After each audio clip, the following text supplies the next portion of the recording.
Mañana. El día de la lealtad, claro. Sí, que mañana se cumplen 80 años, es decir, es una celebración redonda de lo que fue la incorporación de un nuevo actor a la política argentina, que fue la clase obrera sindicalizada. Es decir, el antecedente que si uno quiere mirarlo a lo largo de la década de 1930 es que cuando se produce el golpe de José Félix Uriburu, que derroca al presidente Hipólito Yrigoyen, en el país había unos 100.000 obreros industriales. Ajá.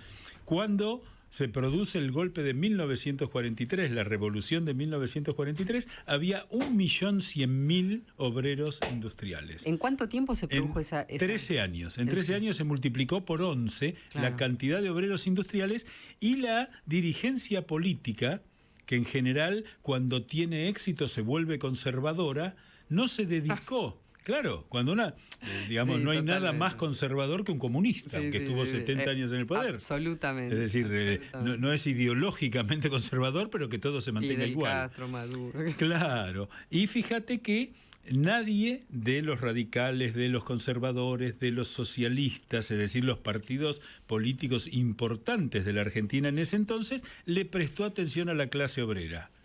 Y ahí es donde aparece la inteligencia de Perón, que desde cuando Perón a los que manejaban el golpe del 43 les pide la Dirección Nacional de Trabajo y Previsión, los tipos hicieron, qué suerte, mira, nos pidió algo que no sirve para nada. Ah, mira. Entonces se la dieron enseguida a Perón, que tenía contacto con el sindicalismo a través de quien fuera su gran amigo, luego adversario político, que fue el teniente coronel Domingo Mercante, cuyo padre era sindicalista ferroviario. Ajá. Entonces tenía un acceso directo y entendía qué era lo que había pasado.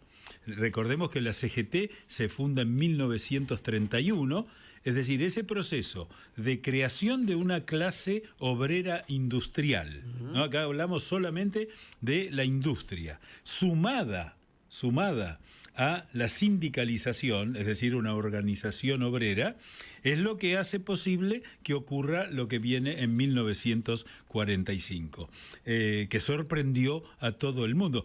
Tal fue la sorpresa que en las elecciones de febrero del 46, la Unión Democrática al día siguiente presentó el gabinete, porque era claro que habían ganado. Y después, cuando empiezan a llegar los resultados, en esa época los resultados se anotaban en el correo en una pizarra con tiza, claro. Iba llegando cada telegrama, aparecía uno, borraba y ponía, y triunfó Perón. Pero estuvo todo a punto de ser diferente. El 8 de octubre de 1945, un casi levantamiento de la guarnición militar de Campo de Mayo, que en esos tiempos y ahora representa el 50% del poder de fuego del ejército en todo el país. El general Ábalos era su comandante. Le hacen un planteo a Edelmiro Farrell.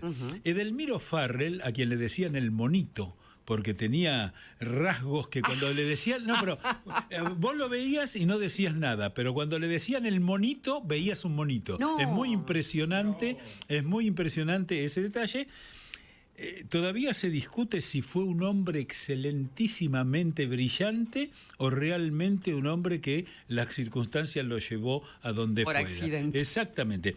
Presidente luego de que Estados Unidos se pusiera muy duro con la Argentina, en un episodio que poco se recuerda. Estados Unidos manda un portaaviones al Río de la Plata para controlar los movimientos de la flota argentina, dispuestos a bombardear Buenos Aires si fuera necesario. Ya había comenzado la participación de Estados Unidos, estamos hablando del año 42-43, y el gobierno argentino se había empecinado, tanto el de Ramón Castillo, constitucional, como el de Pedro Pablo Ramírez, en ser neutrales, es decir, no entrar en la guerra, ¿no?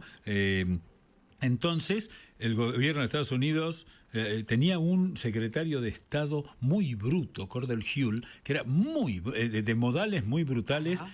En la conferencia de Río de Janeiro del 42, casi se toma golpes de puño con el canciller argentino, que era Enrique Ruiz Guiñazú, el padre de Magdalena, Mirá. que era en ese momento y que había escrito un libro que era La neutralidad argentina. Yo tengo en mi biblioteca ese libro que me lo regaló Magdalena, uno de los tesoros que tengo en la biblioteca. Bueno, la cuestión es que en esa circunstancia lo derrocan a Pedro Pablo Ramírez, que era... No sé si era pro eje, pero claramente no era pro aliado. Y en ese momento estaba de un lado o del otro, no había ancha avenida del medio. No, claro.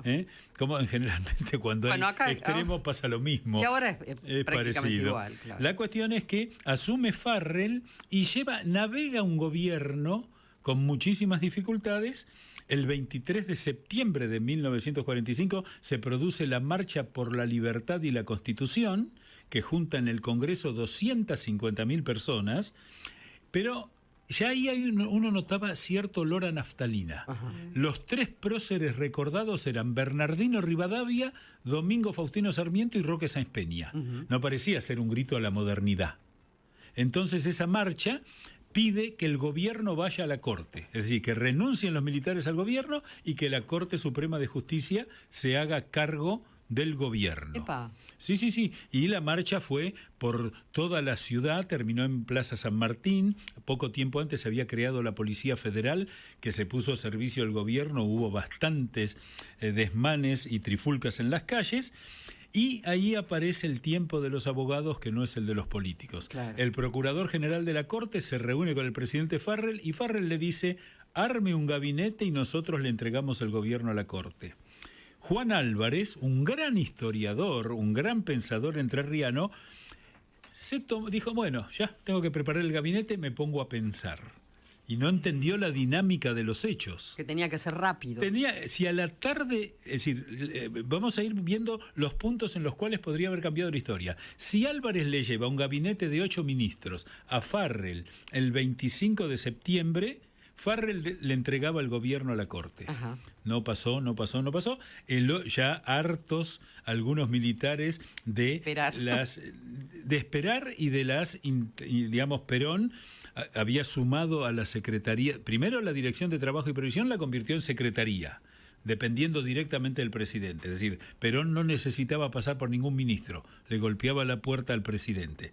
Después es nombrado ministro de guerra, cosa que también causó resquemores militares porque era un coronel, claro, dándole órdenes y asientos y demás a los generales y a los tenientes generales. Sí. Y la tercera es vicepresidente de la República, es decir, y acumulaba los cargos.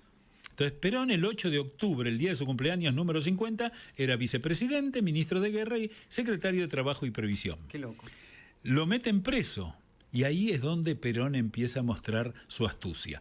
Farrell le dice a Ábalos: quédese tranquilo que lo metemos preso. Lo llama a Perón para decirle que lo destituya de todos los cargos y le dice, como quien no quiere la cosa: bueno, está bien, acepto los hechos. Le pido una sola cosita, sí. ¿Me deja despedirme de los trabajadores por radio? Y Farrell le dijo: despídase y después lo llevamos a Martín García. Perón en ese discurso dice: me acaban de informar que no soy más vicepresidente, que no soy más ministro, que no soy más secretario, así que ahora la lucha para conservar todo lo que yo les di queda en manos de ustedes. Ay, claro.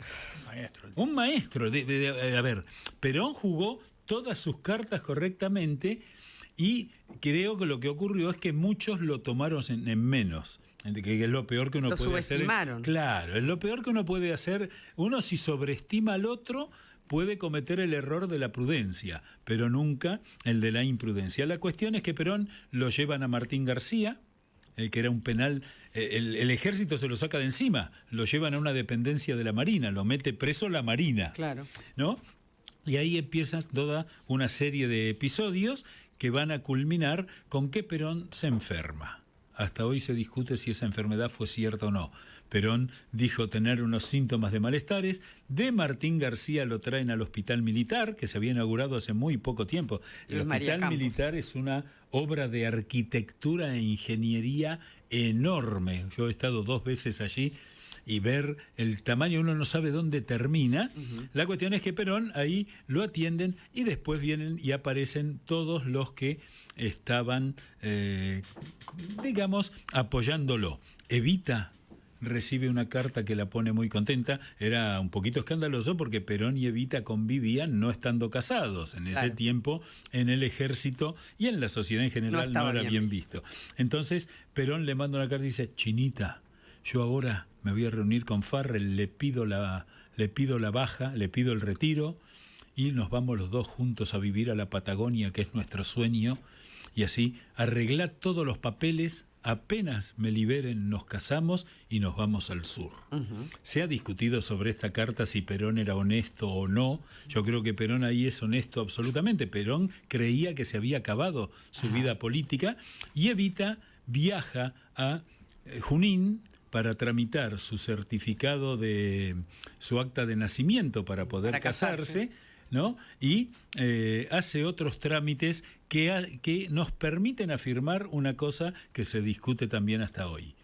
El 17 de octubre del 45, Evita no estaba en Buenos Aires. Pero eso lo seguimos en otra columna. En la próxima columna. Vamos a seguir porque es un tiempo apasionante donde hay que entender que se jugó al ajedrez, pero no con 16 trebejos de cada lado, sino con miles de trebejos de cada lado.